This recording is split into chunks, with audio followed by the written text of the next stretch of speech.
Le RL Suzanne, entreprise horticole située à 10 km au sud de Caen. Nous produisons traditionnellement des plantes fleuries, principalement des plantes fleuries, et aussi un petit peu de condimentaire aujourd'hui, et une partie extérieure avec les rosiers, les chrysanthèmes et plantes à massif pensées à l'automne, géranium au printemps. Le RL représente une surface de 12 000 m² de serre couverte et chauffée et une surface totale de 3 hectares. L'entreprise est quand même dissociée en deux parties importantes.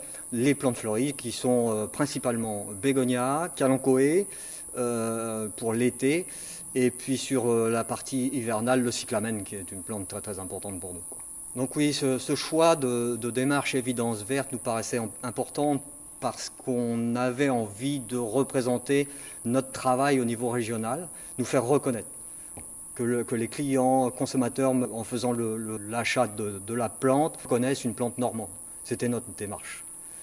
Et puis après, toute la partie qui accompagne l'évidence verte, c'est-à-dire la partie respect de l'environnement, la façon de travailler, les méthodes culturelles, on voulait aussi avoir une espèce de traçabilité sur le sujet, quoi. Dans cet aspect-là, il y a différents axes qui nous sont propres depuis des années.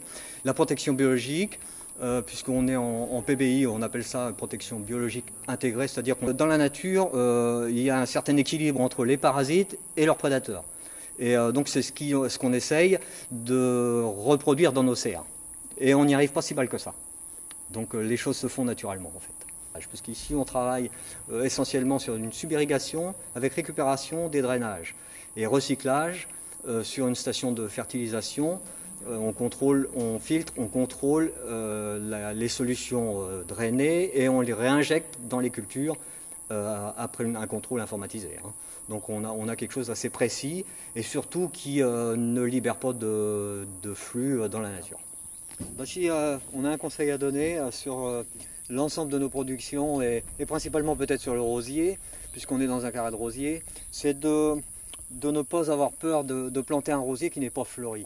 La grande mode aujourd'hui, c'est d'acheter fleuri parce que c'est joli, parce que ça sent bon, mais à savoir quand même que quand on plante un rosier fleuri, il a beaucoup plus de difficultés à s'adapter qu'un rosier qui est en demi-stade, comme celui-ci par exemple. Donc voilà, si j'avais un conseil à donner, ce serait celui-ci.